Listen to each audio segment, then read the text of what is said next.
Me wana mi boka bodo ojle ogbesusu gege wenu.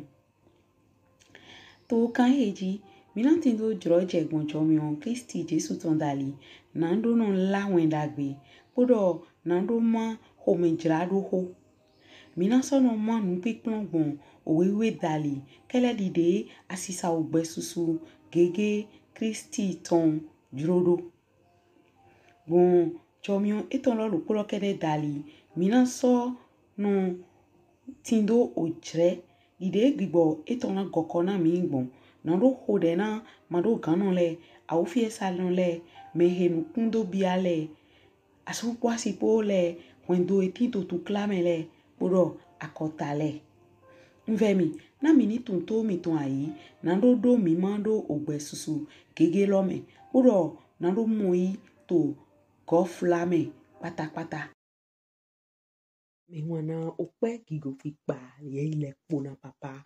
o Kristi Jesu ton to gigo lo me don to Jesu sin come e wo lo pono e gigo ki pale ko je ha bo mi ndo du eto bo mi ule lo so mi so kudo jire le do mi so mo jire mi ton devo na ogbe susu ke po bo mi na to nu kon ito mi ma mi ton lo me do gbon wita Ezekiel ton dali bo egbe mi na lile je o ta gbon kun atontoji ehihi adole o kunu ton soro wa de domo visunu betoton dohona ovi ometo eton le dohona ovi ometo eton le ometo ele ton bodohana yedo wenwena nyehe ohilo wa ayigba deji eyin ome ayigba loton le yi o me ome deson yeshenshen boze ewo do na hiheto yeton eyin wenwena ewo mo ye hen ohi lo ja ayigba loji ewo kun opin lo bo so hen beto ele siava so hen beto ele siava wenenu mehese ogbe opin lo ton ogbe opin lo ton de pepe bo mana yi a vasise eyin ohi lo wa bo yi ewo bo yi ewo yi ohun eton na tin to ota ewo lo suton ewo se ogbe opin lo ton bo ma yi avasise gba ohun eton na tin to eji ni do mo lo eyin ewo ko yi avasise ewo do ko hunle alinton eton shigba eyin hihoto lomo ye hen ohi loja bo ma shigba eyin hihoto lo mo ye hen ohi loja bo ma kun opin lo gba bo peto ele manyin hihen si avagba bo ye hen ohi lo wa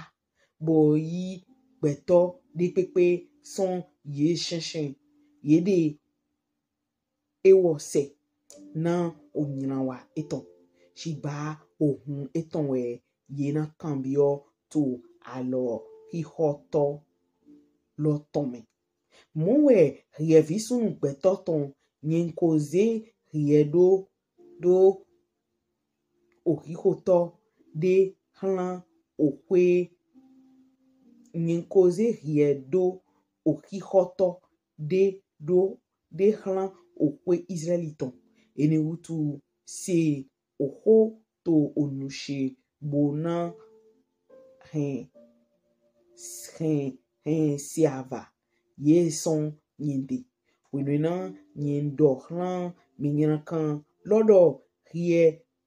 omenyankan rie naku nugbo bo rie madoho nado hen minyankan lo siava son aliho etomegba omenyankan nenaku na onyinawa eton shigba ohun eton we nyina cambio to alo to ini adavo eyin rie hen me nyina kan lo si ava aliho etonton nando le son eme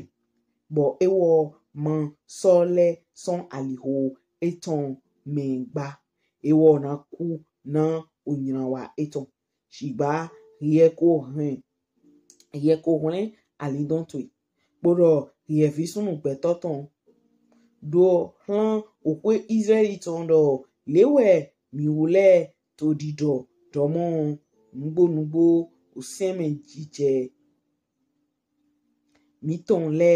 po nyinando mi ton le po tin to mi ji mi wule soto kan gblei na ye na we mi wule do no gbe do han edo le we to le nyen to gbe we okunu jiwe we do nye man tindo home hun do to oku menyina kan ton megba adavo do menyina kan lo ni le son aliho eton me bono gbe mi le son aliho nyina kan mi ton le me na ene wutu we mi na ku mi okwe Israeli ton enia gboro yevi sunu gbe toton to han ovi o metwe le ton le do dodo ton mana hwen ewoto azan osemeje eton megba gboro na kan nyina o menyina kan ton ewo mana jaigbon edalito azan heme ewo le son kan nyina eton megba mo ewo ni dodono mana tin sokan no gbegbon edalito azan heme ewo wa nyinando tegba wenwena nyin do hlan dodono do ewo naku nugbo eyin ewo dotu todo etongu boso wa nyina wa de pepe son owa lo dodono eton le me mana ni fiflin gba shigba na onyina wa eton ewo ko wa ewo na ku ne gboro wenwena nyenso do hlan me nyina kan do yena ku nugbo eyin ewo leson nyinando eton me bo basi wedida po todo po eyin me nyina kan lo go ogodenu lojo sojo ehe ewo ko yi gbon fifin dali sizonlin osen do ayi opeton leme mansoto onyina wa dewa ewo nanu pe nugbo ewo mana kuba de pepe son onyinando eton he ewo ko wa me mana yin fifrin de do ewo kuba ewo ko wa ehe yin oseme nu po o droje po ewo na no pe nugbo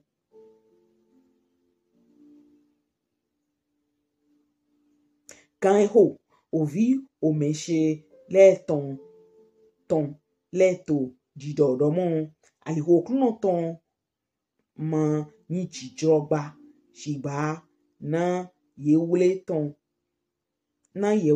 ton aliho ye ton ma yin jijro wenwena dodo no lo son dodo eton me bo wa onyina wa yedo ewo na ku na ye gboro wenwena me nyina kan lo son kan nyina eton me bo so wa ehe yin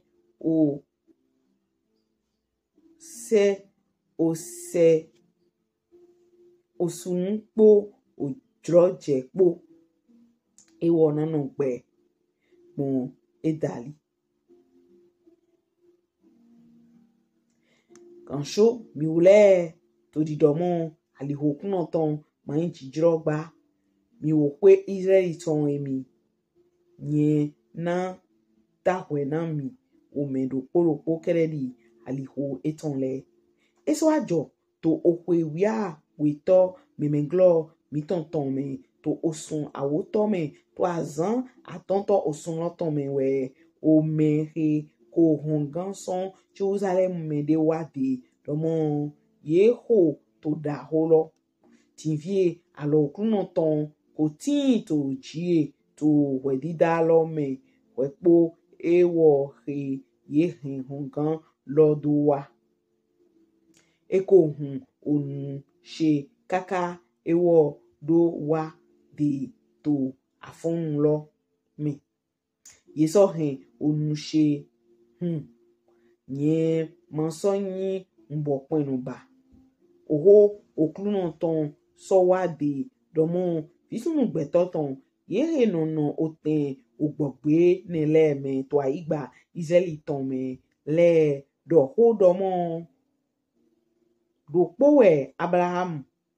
ewo boso yi aigba lo do duku shigba susu mi ule ye so na aigba lo mi na oku ene utu do hlan ye do lewe okluno jiwe we do mi ule to dudu po ohun po boso zenu kumi ton le daga hlan fodun mi ton le boso kon ohun bo mi ule na yi aigba lo na mutindo we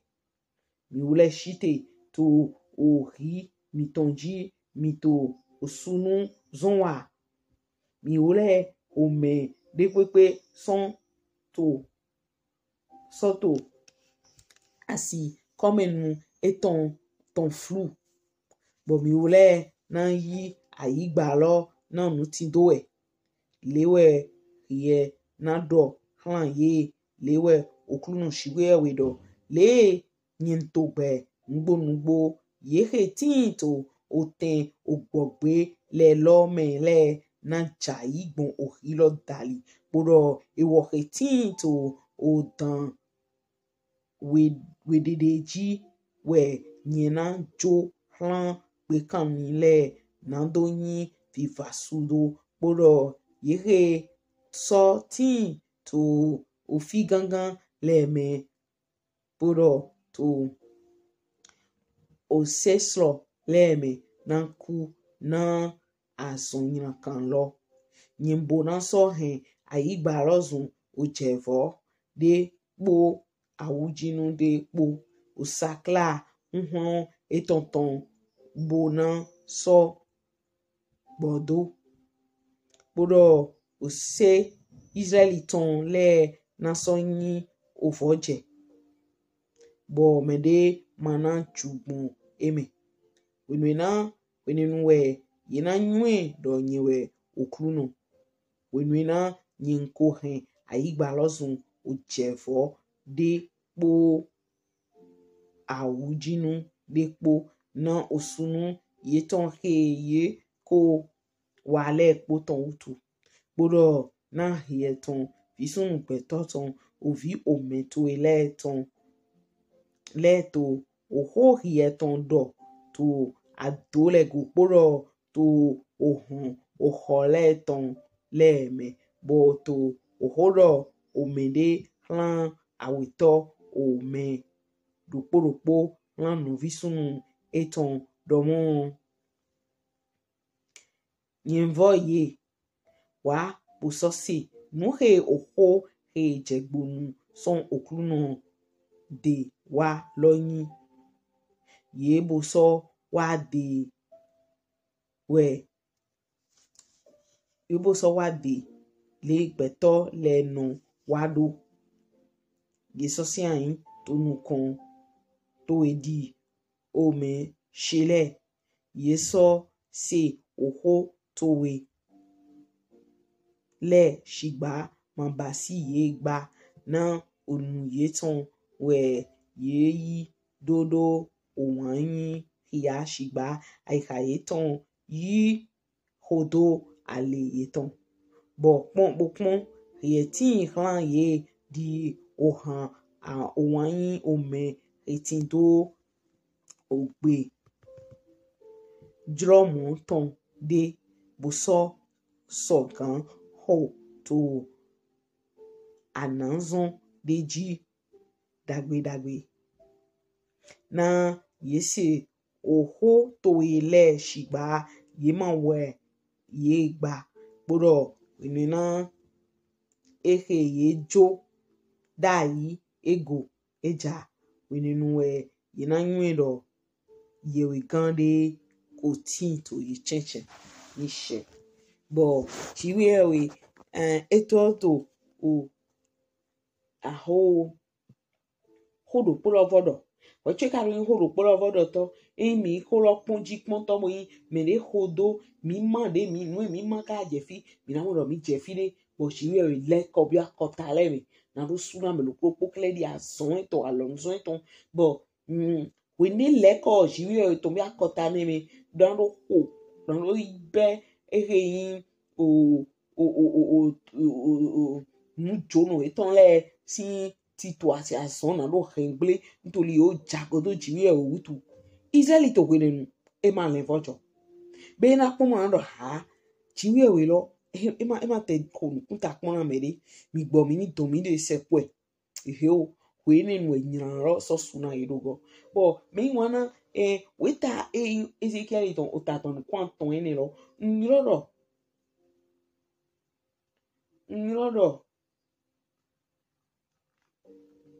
eheyin lenvojo hun de na ogbe pipe lo lenvojo hun de na ogbe pipe lo we me de na do han o eheyin o me de dona note bona ho aliu hoto si hoe yedo to fi ma ngbo yedo ho dogbon aliu hoto dali toli apa we torodo afa we torodo fi sun gbe to ton do ho ran ovi o metu ele ton bodo ran yedo we na yehen o kilo wa ayigba deji eyin o me ayigba lo ton le yi o me de son yi shenchen boze ewo do na hihoto yeton ngwe do hihoto yeton hoe shiba minamu nde zomo ndo iroro lenvojo hun de na upe pipe lo bo ni mi kun apati tan lo we iroro ehe o hiheto si azun nu iro hihoto na hihoto to alenu home mi kun eko ti wewe to o o hoyaga iji herugba to o to le mi to gun le mi bo aholu no nu mi bo no si hihoto ro polo o holo le ta ga lo fi yaga lo peti bo wo na timbo to kipon o to hiho do be àwọn ke to le jaya wa àwọn po bo ni wo ko mu ena ko tin pon na o jeti bona bona holu do na me homele bo na lo yun de na wura ugbo mu lo polo chiwe we duro hihoto na Israeli do to kwenenu ntoli eta duro hihoto na hihoto ene do na 13 na lo di de ndo rai mi mo de ba ina me ma yin etonero mi wu de yin etonle ma so jo mi do ntoli oko o sasendo mi bo mi o kia teme to kon lo don Israel Ezekiel me ho e ma bi ba ito bi de chiwe we joro so de jiwe we de Ezekiel na no hihoto ito bo hihoto de Ezekiel jiwe wa do eyin mo ma wa do no de to ma wa do to me bo ndo na we do ni levojo ni to so ma do to eyin amado enaku na ka hun to bi owi wo oro suna so yin le gbedo si baya do eku ohun to ma so to ko na we bo mo lo polo wo he na si avasi lo bo ma levojo eku ohun de tonto de sin ko ntori si avasi lan levojo si gba ma levojo bo boya na wati bo me na ti bo eko yin me na yin me yin kan aso yin kan wa to boy si avaseche nan le vojo boy jo yin nyan lodo bo do gbon avase lo dali e wa le vojo bo lile jejiwe ewide oho kuno ton do romlo me monko mana kuba do gbewe nanu so de eko yiyan wa dai de ka se ogbo kuno ton na lo si do mo lengan bo le vojo eni lo na hode bo na susu nyan wa eton lese ero amu me ni pepe ko idagbe wa to dai atodo wa to bo se o fon gbe lo bo le vojo bo ka so ali leson alu energy bi alu yan kan che do na ku ohun ile ton na tin to edeji bo eta mi singa moto fle alenu ho mene ntoli ni mi ni vo alenu yo me mi u de to krisi mele na mi ga yi ho to pipegbo hi ho to mi ton e ma zon azon mi ton titi sine eto zon wele son wele ganzon re krisi wa na mi dali ntoli wa ho ali o na mi kaka pose dejo na no singa do san vo na mi singa do mo pe bo we no e ka ku na mi bo fun bo mi mo kule gan lolo na mi gan ya son lo yi wa gbon ta ri ko to mi na yi wa bon we da gbe lila dali bon de ri ho na no zo mi ton le dali we ne mi mo lo eti to akojije me yeti to ma to me bo me wana mi do to e ndo mo mi inu ne to ato mi pon so ade mi to akota le me to le me ni mi inu mo ko wa to ngbo akota mi ton le na o lile bi okunrin gan me to gan supo mi gan supo o délégué support, au préfet support, maire support, au conseiller support, na o lile pantachi we. Ma ya zo mi to yiwa, dire jelo to deme. We zo eto di domlo. Rengan mandinu. Rengan dinu. Hi honde we rengan a chede we. Bo de Jesu Christi na mi e nomlo jete mo no zo te tata to soni zin to pipe me lo su eno drome domlo. Yini hopla lona me monko to peji soni lo me na lo yi chiwe we si ojo pipe lo basi bo eme hi hon mi ton we mi singan do basi lo atabo hi hon chiwe we ton bo me de pepe do vive nu agan ko bele son ko to me we agan bele son ko to me kabi mon ason to me kabi bon ko to egbe na lo yi o de hona no zo to ile to na lo yi o fefe na chiwe we to lo pon dali to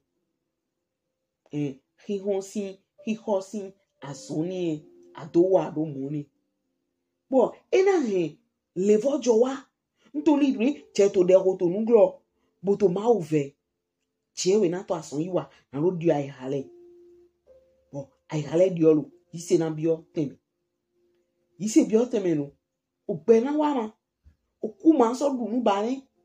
we so mo oho wita e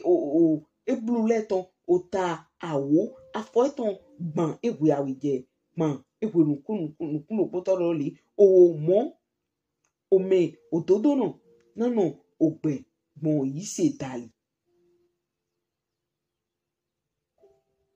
siba e me de pepe joago yi kodo tago igodo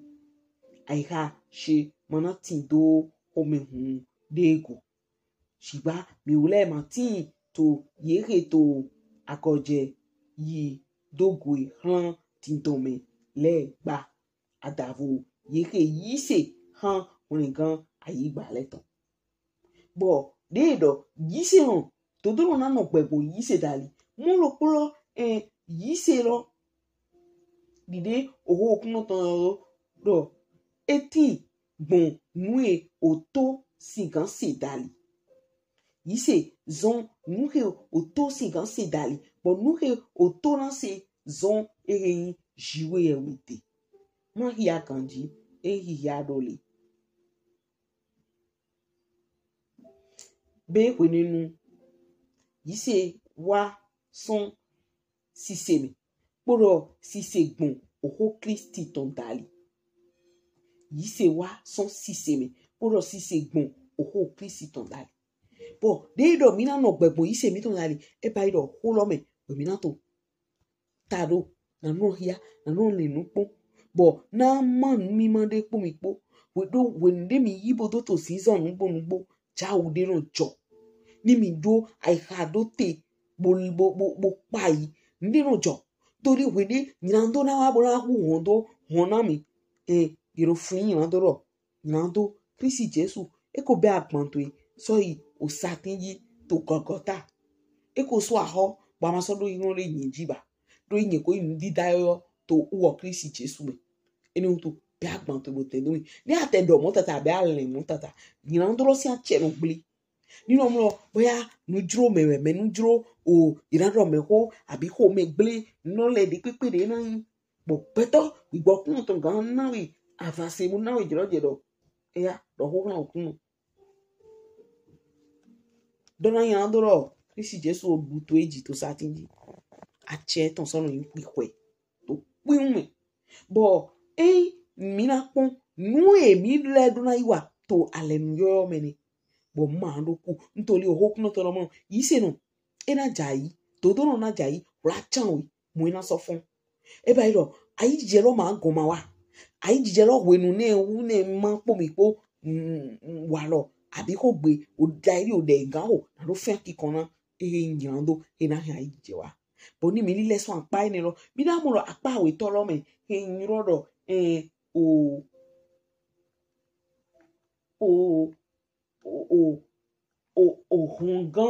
hungan la lo tonde ntoli de Ezekiel ro to dido mo na ye ye fe drobe mu come we de mi na alen vojo we ye ma no mlo tie o chapuli na ye ntoli ni mi bele son yin ta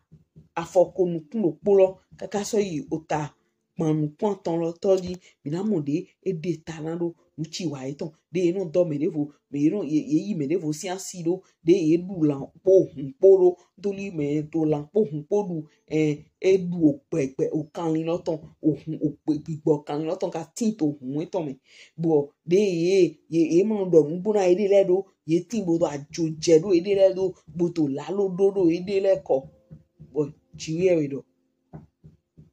uchi wa ni lole de na to chi wa lo di dani to na wa eji chanwe o yo do nukun do mlo ami na mo wesu na yin to le do Abraham na choere wo chomo edukwa igba oton yo le rosu yeju igba na ekele di oku che do lalu edo nhode do boya yemede ato nukun do lebra no kun ton nukun dagbe ton bo nyirando lo egbe poto sisiwe de poto sonrin singbon jiwe boto afotun jiwe on de roki botiwe ton ise we fonson imi to Jesus sin come on de le vojo Kristi ton hi ron fonson ku ton ni ya che son nyirando si to asiwe na nu ato nukun do dagbeji ni ma ton do nyiran kanji na oblo to Jesus sin come ntoli de yipona Israeli vile to Ezekiel sin wenu to Ezekiel ota ponu kon ton tolo ni o de ro ma yi mo na we to Jesus sin come ma yi nu kon gan mo ngbo mi ni hode baba to Jesus sin come mi don do we na troje mi mo dan do si gan mo o pe ho lo me bo mi mo no mo so de a lileje akotaleji na lo da we na yi Israeli man le vojo ni ye de chenche igbe poto ye no zo si nyun de voledi na lo doede na lo wa yin na lo finu na lo lalo na lo du lampo po asonyin kan gbe pote po awawa bodo yime de ma no pe yo we na no pe le na intinto na ifiva sudo yo we na hon yo so mele una ehula do so mele ado asonyin kan na va yesudo otoi nko de to Jesus sin come yo we mo wa ise mele gbogbo tinto hon to mo yo Kristi Jesus le bo depo mo ko ho megble mo ko vasudo mo ko to tekmo chale ton ye wa Kristi me ton ye wa Kristi me na ye le vojo to baba na ye le vojo to baba wa le bla na ye sunsun we ton lese de ai ha ton le ton son nyando me de ton son ziblu me baba to Jesus sin come boya ai to hun do mi ton le lo plopo me mi we intoro to le ati yen lo su yin didoto ye baba ntoli Kristi Jesus to jale wale blanu bu na gbigbo lenvo joton na gbigbo lenvo joton na lenvo joni si kan du to nyanji to Jesu si nkome bo ni mi ka so apon mi wo ti to Kristi me Jesu me lelo ntole awdona mi wa to do na jai ra chanwe mo na so fifun baba dike ni mo na mi to nugbo me o kogona bodo sinsin po ke mi na tindo o ke ni nyando na ho wona mi si kan ho de to ai ha mi to me no nyando Kristi Jesu du to jiwe to satingi e ko ho satingi amaso do a chere to apasa chere bo a che to no gbele na mi ere hin olopo kodo ere ai ha eni lopo na mi si kan ni de lo ho to todo mo to ai ha me kabi so mi to ngbo me na ma onyina ni ma ro adu to mi jiblo to Jesu si nko me ngo de lote níṣẹ́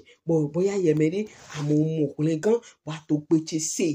ọkùnrin kan tó tají nánú dọ̀bọ̀ vọ́nà dọ̀ gbẹ̀tọ́rì tó gbẹ̀mẹ̀ ndé pépé de àdó máa dó Kristi Jésù máa dó kánléjì náà ọkùnrin kan ìwé lọ́múra máa dó ndé pépé àbúdò etí lọ àwa gbẹ̀mẹ̀ tata bóyá àjìví supọ̀ bóyá àgbáwé supọ̀ bóyá àdó àkọ́ bóyá jẹ́wé náà ìjọmìíràn nítorí òwe lọ́múra jíwé ẹ̀wé rẹ̀ bẹ̀ ewu ọ̀wẹ́ náà hùn òwe tó wà tó dó náà jí pò mọ̀ wà tó dó pò mà wà tó dó náà lẹ́jì bóyá adógìgò ṣùgbọ́n a máa dó ọkùnrin kan tó pípé mi ọkùnrin kan tó mọ̀ pé bọ̀ ní àhùnù ọ̀hóde àánú dọ́lẹ̀ ìran kún ká mọ̀ lọ bí yìí ṣe lọ sí ìwọ̀n ìdòmẹ̀ yá àtọ́sàn bí agbẹ́rún ìchọ́ọ̀chì ìnúgbò ìwọ̀n ìdọ̀ tí ẹ̀rọ ìdó ìyírọ̀ náà lẹ́vọ́jọ́ wà á yí lẹ́vọ́jọ́ ọjọ́ lẹ́gbàá níta dọ̀wẹ̀ dọ̀ẹ́mí tọ̀wẹ̀ ayé mi kan ìwé ló wà ní ejúwe mi nítorí máa do kàn tán nhóde lọ híhùn ọkùnrin kan tán kó lẹ́vọ́jọ́ tán pọ̀ ẹ̀ náà dọ̀wẹ̀ wá Jésù Kristi mi bọ̀ àmàlà kú àjèjì máa ti dó ọkùnrin kan lọ àdàfo ògbẹ́wẹ́ náà ń tó e bọ̀ àná nù gbẹ̀ náà ló sì kan ló la àsànjá òjìwé ìtàn tó lé àná àmú fífi lẹ́tọ̀ Kristi mi tó ń gbó bọ̀ àná yẹn lọ dá ìgbọ̀n fún òtí ń yọ̀yọ̀ bẹ̀ pọ́n hóde lọ mú ẹ̀ náà yín náà wẹ̀ ní tó Jésù sì ń kọ́ mi máa sọ ìnù kan gan mu bí ń dọ̀ tó ṣe bó ń dọ̀ tó mẹ́hàn gan tọ́ Kristi Jésù ẹ̀yìn mẹ́ta hó mi wú ètò Kristi Jésù tọ̀ mẹ́ lẹ òhun ètò tọ̀ mẹ́ kpọ́dọ̀ ọkùnrin kan tọ̀ mẹ́ kpó lẹ ẹ̀ dà bọ̀ mí náà kan jí.